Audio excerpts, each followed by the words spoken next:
Hey everyone, my name's Jason. I'm one of the pastors at High Street Baptist Church, which is right here in Columbus, Ohio.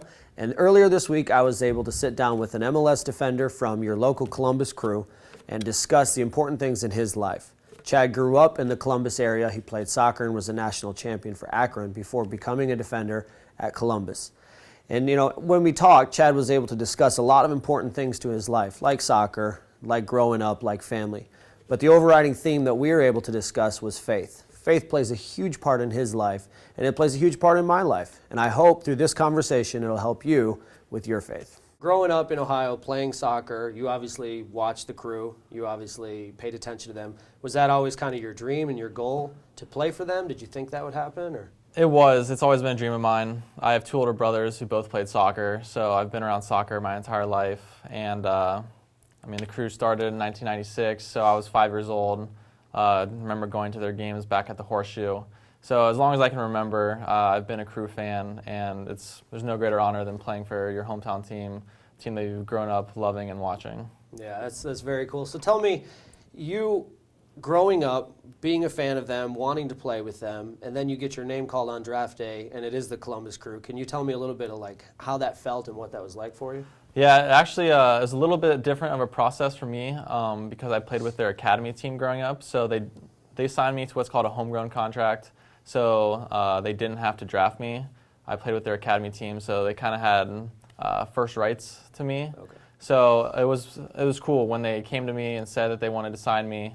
You kind of just have a ton of different emotions going through your mind. But I can't really put it into words how special that was to know that their investment, they're putting an investment in me, and they wanted me to continue with their organization. I remember being with my family, signing my contract, and just couldn't be happier. Yeah, that's awesome. So you guys, obviously with the crew, have a big connection here in this area. And then you on yourself, being local boy, growing up here, you've got a connection. And just recently on Twitter, you had the crew fans pick your name for you. Is that something that's important to you, is connecting to the community all the time? And Absolutely, especially being from Columbus. I feel very tight-knit with this community. I've grown up here my entire life. So I want to do as much as I can to give back to the community, to reach out to the community, and to be involved. So that fan competition was kind of just a fun way to get fans involved, kind of just get into the Twitter world a little bit, but really just kind of embrace the community of Columbus and let them know that I'm available to them. Right, and I think the name that won was at Doctor of Defense or something like that. That's correct, yeah. Okay. In undergrad at the University of Akron, I was studying to become a doctor. Okay. And my dad and two older brothers are doctors or becoming doctors. So it's kind of in the family, and that was the route I was going. And the guy that won is from Akron, and he knew that. So it's kind of fitting that doctor is in my family, and that was the route I was going to go. And I've played defense all my life, so. Defense in the MLS is very physical. It's very aggressive. I was at a game last summer. You're playing the New York Red Bulls. It's a real physical game. You go up for a head ball, and some guy comes in, slams into you, knocks you down. The stadium goes from everyone cheering to just dead silent. You're laying there on the field. You're just laying there, not moving. What goes through your head at a moment like that? I think I remember thinking, wow, that really hurt. I knew that I was fine. I didn't hit my head, fortunately. It was more just a body collision. But then the guy came and landed right down on top of me. So kind of got the wind knocked out of me a little bit. But yeah, those situations can be scary. You're just in the heat of the moment in a game, and then you collide with someone, wondering if they're okay, hoping that nothing is wrong with you. So just praise God that nothing happened, no serious injuries, and I'm able to continue playing. How important is faith to you in a moment like that? I think it's very important. I know that if my soccer career was to end today, that the rest of my life I would still be very happy and content with it. Soccer, it's what I do, it's not who I am. And I know that my relationship with God can get me through any situation I'm going through in life. Yeah, that's awesome. Now, tell me, being a professional athlete, there is constantly change. But this year, you guys have new owners, you have new coaching staff, you have new players, you have exciting new players coming in. There's so much change going on around you.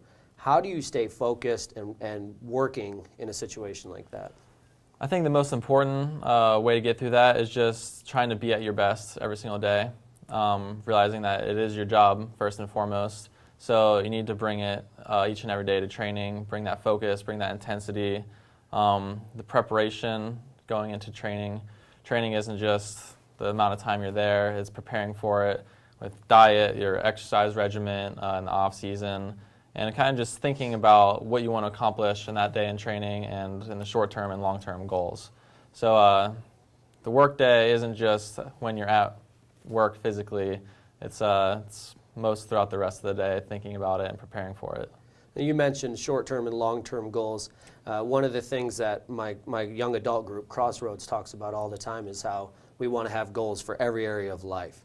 So you want to have goals for yourself in 10 years from now. Where do you see yourself at? I see myself still hopefully playing soccer. I would love to have a great career where I'm playing 10 plus years. At that time, I'd probably be getting towards the end of my career. But I know that I'll be transitioning into the next phase of my life. And that phase is the phase that will be the career I'm going to have for the rest of my life. I know soccer lasts just a short time.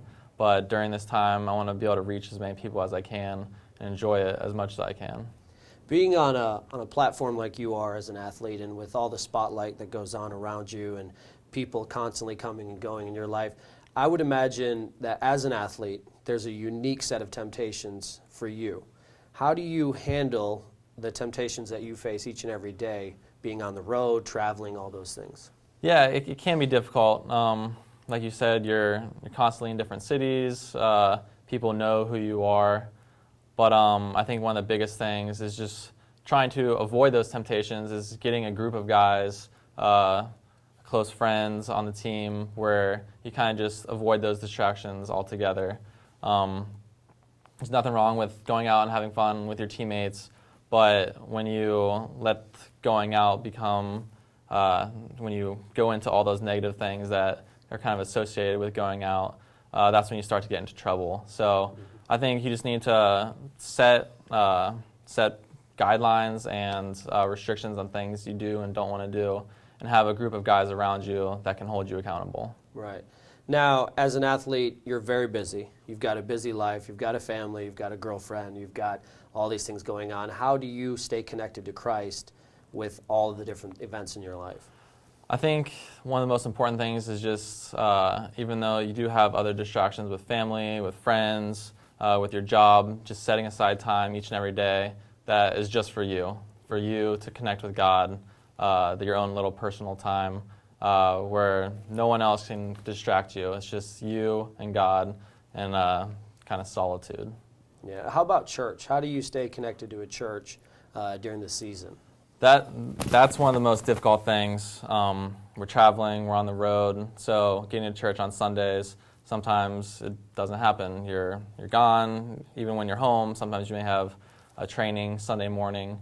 But what I like to do with technology these days, most of the time churches record their sermons or even videotape them. So going back either later that day or the next day whenever they upload it to stay caught up, speaking with my brother, my family, what their church sermons were about. So kind of just picking each person in my family, their brain, learning what they learned at church that day, Right. and then taking time myself to go back and study what I missed. So it's basically for you, it's all about connections. Yes. With that. Now, what do you do in your downtime? You mentioned family. Is there something that you do if you're not playing soccer? This is what Chad Barson's going to go do. Some of my favorite things, I like to cook. I'm very outdoorsy, and fortunately this goes hands in hand with soccer. I like exercising. So those are probably the three big things that I'll be doing in my downtime. I do enjoy just hanging around, watching movies, spending time with my family. But if I'm going to be out doing something, it's probably going to involve exercise or just being outdoors, enjoying nature, just relaxing. Do you read at all? Or? I do, a little bit. Reading has never really been one of my favorite things to do, but now that I'm done with school and have more free time, it's something I'm really trying to get into more and more, just to kind of stimulate my brain a little bit now that I've graduated. And the last question is, you have a faith and family night at Crew Stadium every year. Tell me a little bit about that. Maybe describe for everyone how that affects you and what that means to you. Faith and Family Night's awesome. It's good to be able to connect with the community. For them to be able to see us not as professional athletes, but as brothers and sisters in Christ. Knowing that we're normal people too. Even though they may really look up to us, admire us when we're playing our sport. I'm the same as them, they're the same as me. We can connect on more of a level than sports, on more of an intimate level with Christ. It's awesome, man. I appreciate it. Thank you. Of course.